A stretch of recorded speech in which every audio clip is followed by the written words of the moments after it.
Halo semuanya, kembali lagi kita belajar bahasa Indonesia.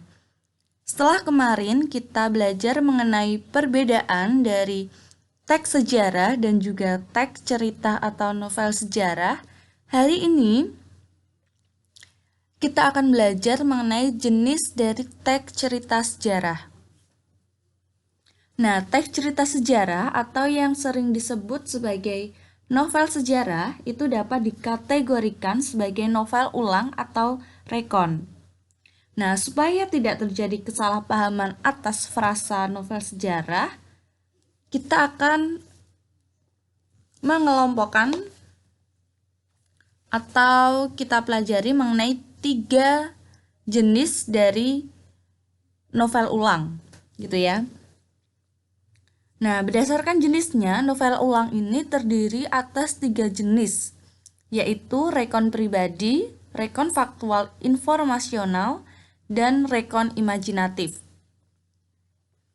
Untuk rekon pribadi, itu merupakan novel ulang yang memuat kejadian dengan melibatkan penulis secara langsung.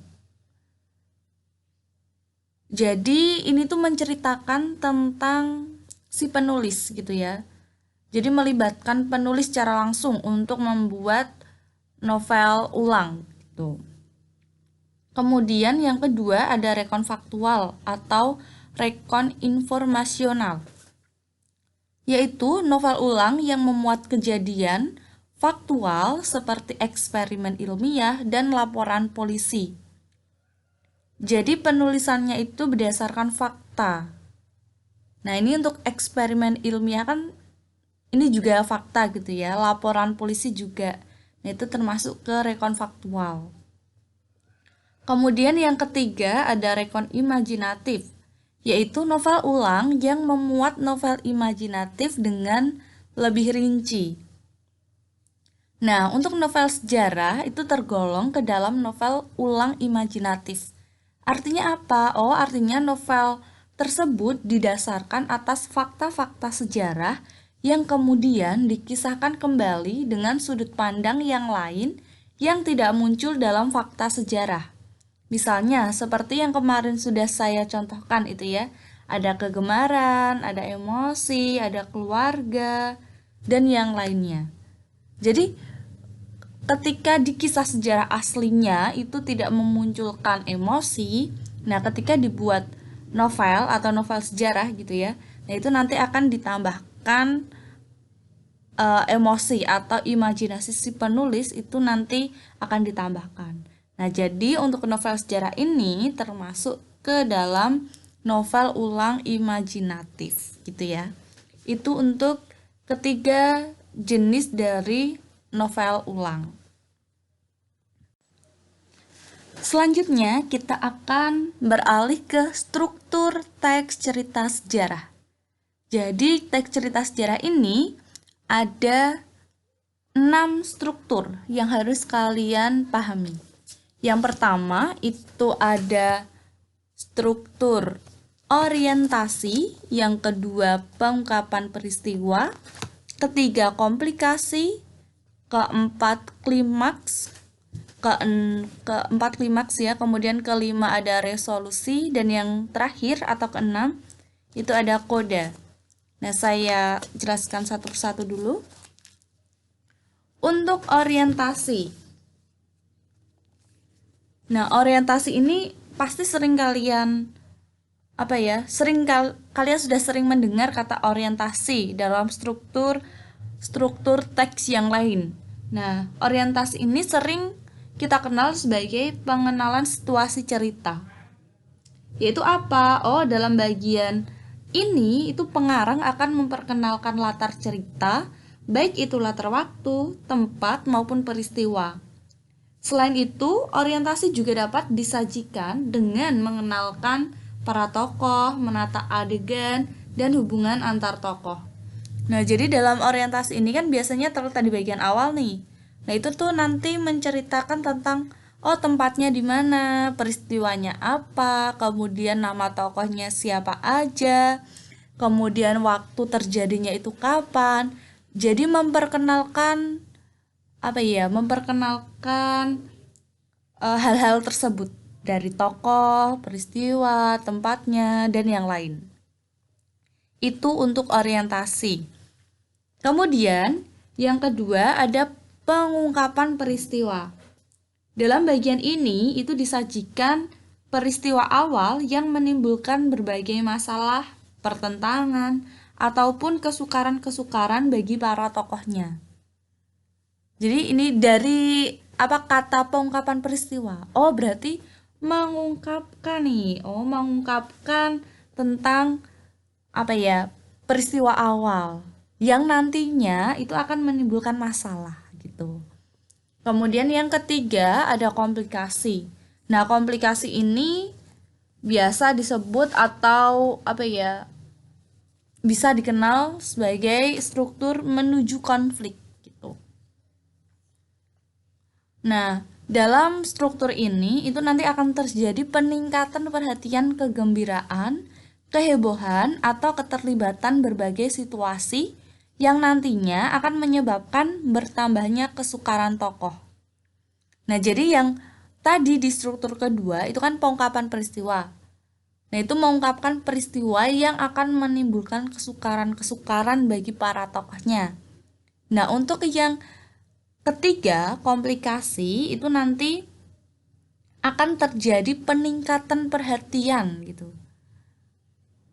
Yang nantinya itu akan menyebabkan bertambahnya kesukaran tokoh. Jadi kalau yang kedua itu peristiwa awal yang menimbulkan kesukaran tokoh. Nah, yang ketiga itu apa ya? Bertambahnya kesukaran tokoh dengan adanya peningkatan perhatian kegembiraan, kehebohan, dan yang lain. Kemudian yang keempat itu ada klimaks atau puncak konflik. Nah, dari kata puncak konflik, oh berarti apa ya? Masalahnya itu saat ada di puncak-puncaknya gitu.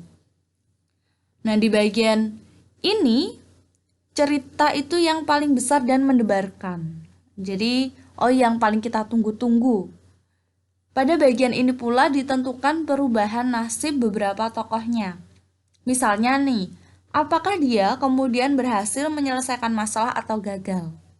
Jadi, ketika kalian lagi nonton film atau lagi nonton drama atau misal lagi ngegame lah, itu bisa. Itu kan nanti ada puncaknya gitu ya, puncak konflik.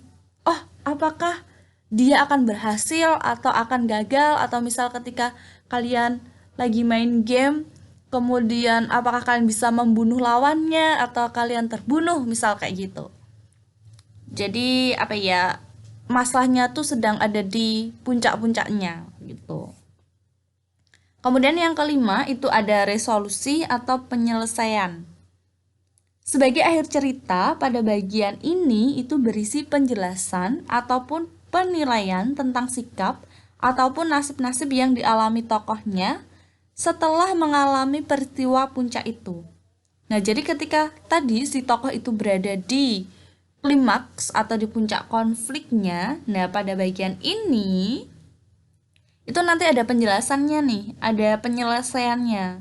Bagaimana sih akhir dari nasib si tokoh tadi gitu. Kemudian pada bagian ini pun sering pula dinyatakan wujud akhir dari kondisi ataupun nasib akhir yang dialami tokoh utama. Nah, jadi nanti penyelesaiannya apakah si tokoh akan hidup berbahagia atau misalnya akan terjadi kesedihan atau kegagalan dari si tokoh utama tadi. Kemudian yang keenam itu ada koda. Pada bagian ini berupa komentar terhadap keseluruhan isi cerita yang fungsinya sebagai penutup. Nah, jadi dari keseluruhan isi cerita, dari struktur pertama orientasi hingga kelima resolusi, itu nanti akan diberikan komentar. Nah, komentar itu disajikan di struktur keenam atau terakhir, yaitu koda. Nah, komentar yang dimaksud bisa disampaikan langsung oleh pengarang atau dengan mewakilkannya pada seorang tokoh. Jadi bisa saja nih penulisan di struktur keenam itu disampaikan oleh pengarang langsung atau dari tokoh, salah satu tokoh kayak gitu. Jadi bebas penulisannya. Hanya saja tidak setiap novel itu memiliki kode. Bahkan novel-novel modern lebih banyak menyerahkan kesimpulan akhir ceritanya itu kepada para pembaca. Mereka dibiarkan menebak-nebak sendiri penyelesaian ceritanya. Nah, jadi untuk yang struktur keenam ini sifatnya itu tidak wajib. Jadi bisa ada, bisa enggak. Tapi lebih umumnya atau lebih banyak novel yang tidak ada kodenya. Jadi untuk penilaian akhirnya itu penulis atau novelis itu membiarkan para pembaca menilai sendiri. Oh, bagaimana sih novel yang telah dibaca mereka kayak gitu.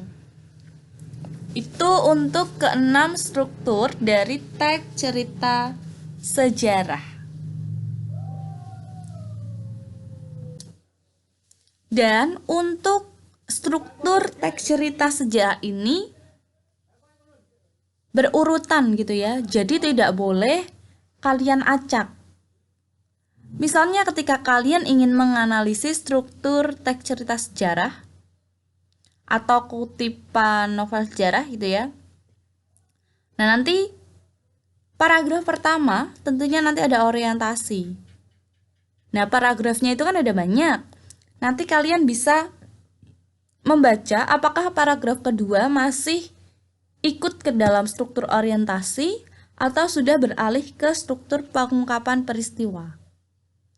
Nah, jadi yang pertama pasti ada orientasi. Kemudian yang kedua, baru nanti kalian lihat apakah sudah termasuk pengungkapan peristiwa. Nah, nanti apakah pengungkapan peristiwa ini hanya satu paragraf atau dua paragraf atau berparagraf-paragraf gitu ya. Baru nanti kalian cari lagi, oh itu komplikasi, klimaks, resolusi, dan yang terakhir koda. Jadi harus secara urut atau berurutan untuk menentukan struktur teks cerita sejarah. Nah, itulah materi untuk hari ini. Ada jenis teks cerita sejarah atau jenis novel ulang, kemudian ada struktur teks cerita sejarah atau novel sejarah. Nanti apabila kalian masih ada yang bingung atau ada pertanyaan, kalian bisa langsung tanyakan di forum diskusi e-learning. Kemudian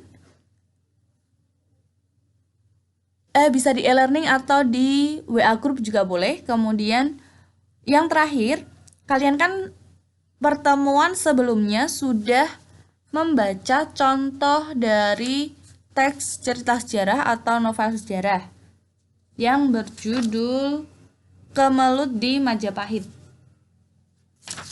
Nah, coba kalian cari tahu keenam struktur atau struktur yang ada di contoh teks cerita sejarah yang kemarin.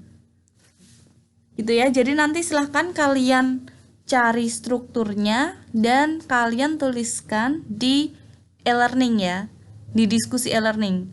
Misalnya nih orientasi ada di paragraf 1 sampai paragraf 2. Kemudian pengungkapan peristiwa ada di paragraf berapa sampai paragraf berapa.